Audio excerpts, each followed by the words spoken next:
Hello from bright, sunny Oregon. It is quite the day. We've got 100 degrees temperatures. I am in the shade of a tree, but you may notice the light kind of shifting with the leaves blowing because we have a bit of a breeze. Not a cool breeze, but it's a breeze nonetheless. It is, oh goodness, I don't even know what day it is. I'm just gonna go on from here. This is going to be a stitchy update video. I do want to take 1 minute and apologize for my last 43-minute long video, something like that. I learned two things since posting that new video. One, not everyone's going to like me, and I just have to face that fact. I noticed several subscribers kind of bailing. So, and number two, I've realized that being sad, tired, and having a headache do not make a good circumstance for recording a video. I was not having a good day, and it shows. I was way too rambly, I was way too irritable. My hair was driving me crazy, guys. My skin is very, very sensitive, and it was tickling me all over and driving me a little bit up the wall. So anyway, I will never do a video with my hair down again, because I now know it is too much of a nuisance, and it's not worth it. So anyway, I will make this, I'll try to make this a quicker video, with some progress, and I've got my notes over here, so I'm trying to make sure I keep right in line. Alright, this last week, stitch-wise, was not what I anticipated at all.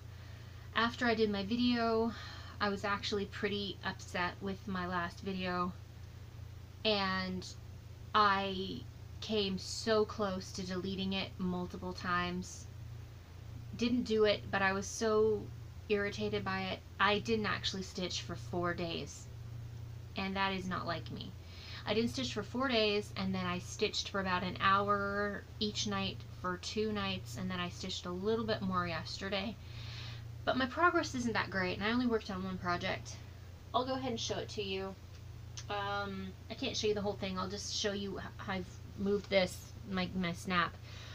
Basically on my mystery project, I've worked in some of these darker colors here, down here, and I've been putting in this dark section here.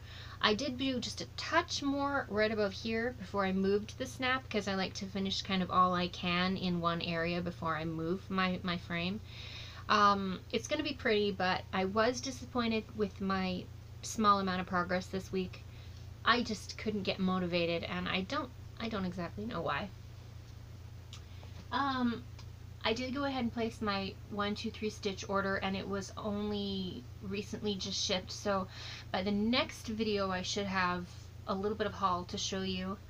I do have one piece of haul that came in today, and I'm actually thrilled with it. I've decided that since I bought an extra piece of fabric and I put a little bit more in my 1, 2, 3 stitch shopping cart than I had planned, I'm not going to be placing a PTP order this year. I'm just not. I think that'll be just a little more than I can handle right now. Plus, they're not doing the same process this year. You have to pay for it up front. You don't, have a 2-month waiting period for your payment to come through.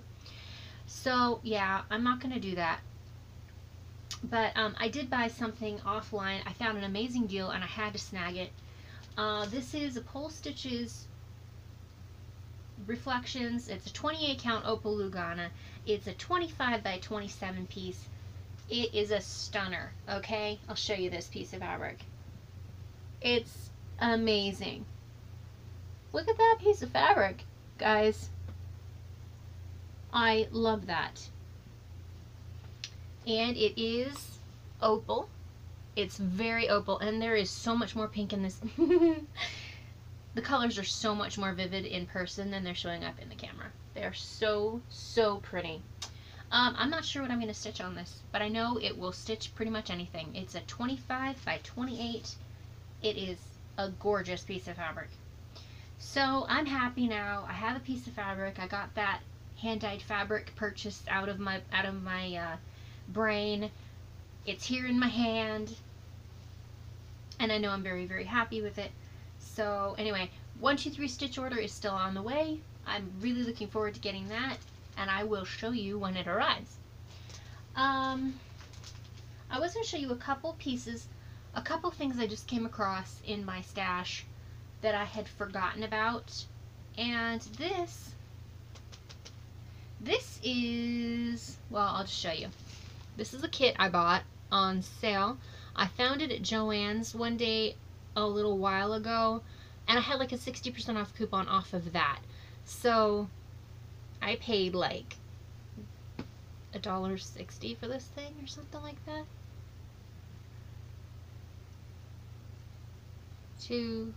Yeah, I paid like $1.60 for this thing. Anyway, yeah, if you need anything, feel free to ask someone else. It did come with Ada in the back, and I've got a small piece of Lugana cut out, and I'm going to use the Lugana instead, but I thought that was really cute. I love poodles, and it's got a very Frenchy type feel to it. It's a little on the sassy side. I would never actually say that to someone, but it's cute. I mean, I suppose if I wanted to, I could change the words up, right? Maybe. I don't know. I think it's pretty cute. And then I have this in my stash, which was actually a Christmas gift to me a couple years ago, well, 3 or 4 years ago, from my mom, because she knew I had this on my wish list for a long time. This is the Lennart kit. I forgot what her name is. It's called Lady Rose. I really liked her. I saw her a long time ago. She is a full coverage piece, and she's going to be a big girl. She's going to be like, oh goodness. It only gives me the centimeters, 18 by 55 centimeters. I know that 2.5 centimeters is an inch, so you do the math. I'm not in the mood to do the math. But she's really pretty. Again, she just came on Ada, so I'm gonna get some Lugana. I just don't like Ada. I don't like the stiffness of it. But she's really pretty. I've never done an actual Lennart kit before. I've only ever done Lennart patterns. I don't generally stitch with kits. I generally find a pattern, find a piece of fabric, and kit it up myself. So this will be fun. And this is going to be a short video, guys. I'm telling you. What I have is, okay, I'm going to go to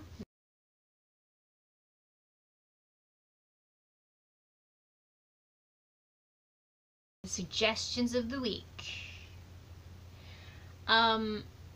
I recommend on Netflix, if you have Netflix, check out the movie The Glenn Miller Story. That's a Jimmy Stewart, June Allison movie. I really like that one. Of course, I love the classics. I also love cool music, and that story kind of has both of those elements in it. I'm a big fan of that movie. I really like the dynamic of Jimmy Stewart, June Allison as a pair in movies, so I particularly like that one. That's my recommendation in the way of movies this week. If in the way of a TV show, if you want to see a TV show that's also on Netflix, that's a fun one. I may be the only person up to this point who's not seen this. I really missed the bandwagon as it flew on past with When Calls the Heart. But I finally got around to watching that about a month ago, and I really enjoyed it. I finished the whole 3 seasons in about a week and a half. I know that it's not accurate according to the stories, but I'm not really huge up on reading those books, so it didn't bother me that much. I will say the one thing that did bother me is that in the 2nd season, all of a sudden everyone went way too modern. You did not have women in the early 1900s wearing their hair like that, wearing gowns like that. So I wish they would stayed a little bit more accurate to the time frame, you know, keeping it more,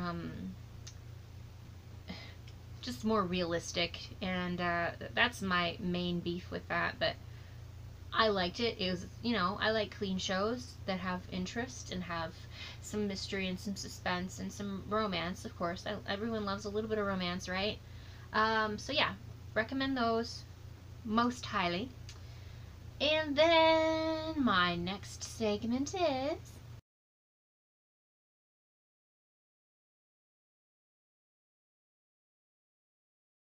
the gluten-free corner. I'm going to recommend something this week. Well, this is going to look a little bit beat up, but it has been tried and true and loved on and used a great deal. This book is the Artisanal Gluten-Free Cookbook, and the authors are Kelly Bronsky and Peter Bronsky. I have used this book tremendously in the last 5-6 years. This has the best flour blend I have found. Before I found this book, I was trying all kinds of gluten-free cookbooks, and I was miserable. My cookies tasted like cardboard. They didn't stay together like cardboard. They fell apart like sand. I mean, you couldn't get a solid bite in your mouth. The whole thing was just crumbling into bits, right? And you know, you needed to eat with a spoon, basically, cookies. This, when I found this basically saved my cooking life. I can use this flour blend. I make the best cookies. I make the most. A couple of my favorite cookie recipes are actually in this book.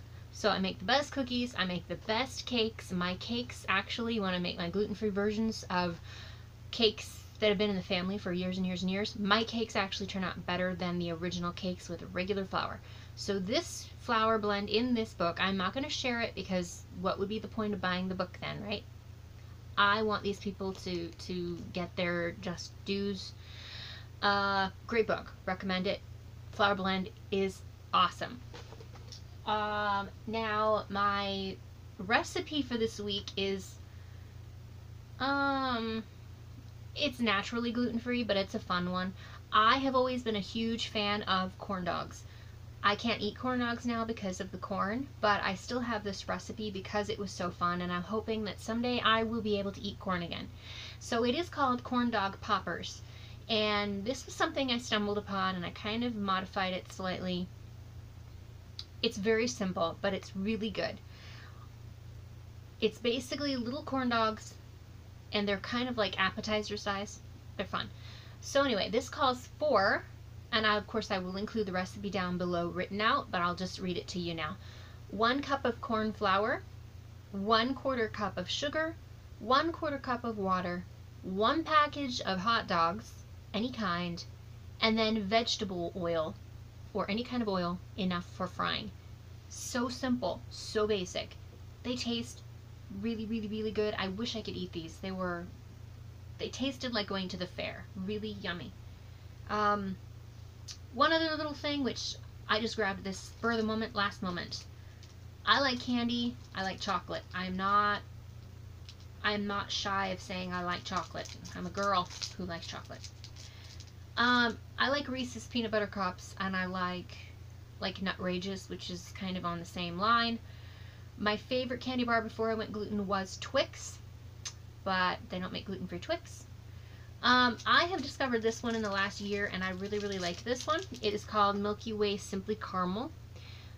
I've not had any reactions to this one, and I love that it doesn't have anything hard or chewy. It doesn't get stuck in my teeth. It's just nice and soft. I can eat it by itself. I can eat it with a little bit of hot coffee. It's really good, really yummy. I love caramel, and it is like a salted caramel. Delish. So let me see if I've missed anything, because I told you this is going to be a super, super short video. I could do one more tag, maybe. But I was going to mention this. I was on Yahoo, and I just saw this obscure little article that they're talking about reprising the Lois and Clark show and bringing back Dean Cain and Terry Hatcher back to Lois and Clark. I think they're past their prime, guys, don't you? I think that would wreck it for me. I really enjoy the original series.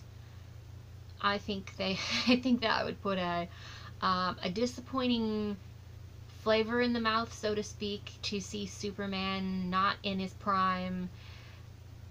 I don't know. I think they should avoid that one. It would be novel, but it's been novel seeing them in Supergirl, and I think that's kind of enough. My opinion. Maybe you agree. If you don't agree, let me know. If you do agree, let me know. Talk to me, people. I really, really like some interaction. I love it when you guys comment. Yeah, I enjoy hearing from you guys. Let me see here. I'll go ahead and do a tag because this is only 15 minutes. Okay, I'll do the Donna Murray Curiosity tag. Question number 1 is, how long have you stitched? I'm debating on this one because I can't remember exactly. I was pretty young when I was first shown how to stitch, but I only seriously got stitching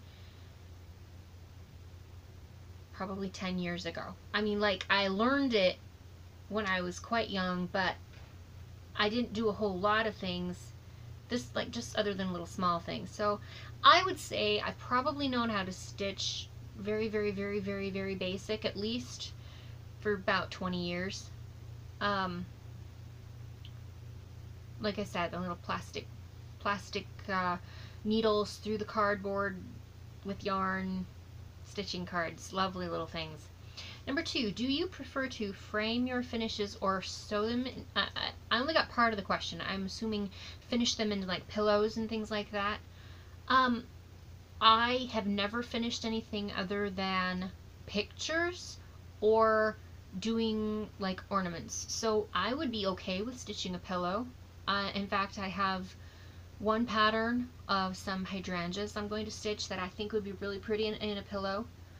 I don't know. I'd love to try that. I'm not much of a sewer, but I want to learn how to do that more. 3, what is my favorite designer? According to how many I've stitched, I would have to say Mirabilia / Nora Corbett. But I really do love several. There's Joan Elliott, there's Passion Como, there is Josephine Wall. I love her pictures. I've not started one yet, but I really do like her pictures a lot. I like a lot of small things. Lenarts are very nice. So I'm all over the place. 4, what is the most you have paid for a design with fabric and floss? Most expensive project being kitted up is one I'm currently kitting, so I don't have it all together yet. But it's a chatelaine, so you got the beads and you got all the specialty threads, which I still need to buy about 6 more Gloriana silks, and I'm trying to accumulate these things little by little, and my mom's been helping me out by giving me bits and pieces for birthdays and Christmases and things like that. I've been working on kitting it up for a couple of years, so I'm not there yet. I would say that's going to be upwards of $250 to $300 because I also had to buy a half-yard piece of fabric for it, which I got for a good deal, but you know, it all adds up. So yeah, my chatelaine Paris, that would probably be the one. Number 5, how many hours have you stitched on one project in any one day? That totally depends. I could sit and stitch on a project for 8 hours if I was comfortable. If I was like alone and didn't have to like go do stuff or clean up things or cook food for other people, I could easily stitch on a project for 8 hours in a day. And I have, like, when you do the final push to finish a project, I have pushed and really, really almost burnt myself out several times to finish a project. So yeah, 8 hours is probably my limit. But yeah. Number 6, and let me see, I wrote this one like chicken scratch. Let me see if I can read this. Have you got any FFOs where you have major mistakes in them and you wouldn't notice? Would I tell you that if I did have a major mistake in it but you couldn't notice? Would I tell you? No, I honestly, I seldom ever have mistakes. If I ever have a mistake, it's maybe one stitch is different and no one would ever notice, but they've never ever been anything major. I seldom frog, because I like I said, I'm a slow stitcher, so usually I'm so slow I don't get it wrong the first time. Number 7, what is your favorite finish, and what is What is your favorite that you finished and are most proud of? I would have to say My Lady of Shalott by Teresa Wensler, only because that one took me a ton of time, a ton of years, and a ton of pressure, just pushing to do it, and it's finally done, and it was such a huge weight off when I finished it. I would definitely be most proud of that, but I don't have it framed yet. I'm sure I will be gloating over that thing when it's done. That will be like a masterpiece. I imagine my Haid will also be a masterpiece because of the amount of time that will go into it. But yeah, my Teresa Wensler is pretty awesome. And then number 8 is, if you've lost your stitchy bug, what makes it come back? It changes every time. I have lost my stitchy bug on several occasions. There have been even times where I have put stitching away for a year or more and not been interested in it at all. Like, the thought of it makes me just cringe to pick up my stitching again. So Floss Tube has been definitely motivating me. Other things would be to kind of open up my stash bins and just kind of paw through my stash. That can kind of help motivate me. Looking online at people's finished projects can motivate me. So there are a couple different ways. My mom also has a way of kind of motivating me just by making me feel guilty. Sorry, Mom. Anyway, that was that tag. I'm running out of tag ideas, but I'm sure I can find some more for you. Anyway, I hope this video is a little more manageable time-wise. I have diffused lighting right now. I literally have my window open with the sunshine, and I have paper across the glass because the sunlight is literally pointing straight at me, so I have it diffused with paper. I'm trying to be brilliant again. So anyway, I will draw this to a close. I hope you've had a really good stitchy week. I hope you are enjoying all of your projects. I hope your air conditioner is working good. I hope you have some sort of cooling system. By the way, I will tell you this. Got this fan at the dollar store. $1. Not only is it really pretty, but it actually works amazingly well at cooling me off. We had a freak, a couple weeks ago, we had a freak circumstance where the weather was perfectly fine, but our electricity went off for several hours. Therefore, the fans weren't working, and I literally was having to use this thing, and it worked amazingly well. So anyway, if you don't have an AC, hopefully you have something like this that's nice and portable. If not, check out the Dollar Tree. Maybe you'll be able to find something there.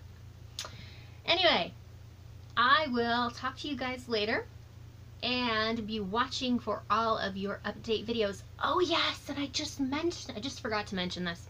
I'm so bad. I am nearing 500 subscribers now, guys, which I'm thrilled about. I'm chuffed about that. I am working up a giveaway, and I will be announcing the plan, the idea, the whole process. I'll be announcing that shortly. I'm working out the fine details for my 500. By the time this is posted, I may have exceeded. I'm not sure, but I am working out the details, and I will keep you posted on that. Hope to see you next time, and I will see you guys. I'll see you guys around. So, ciao for now, guys.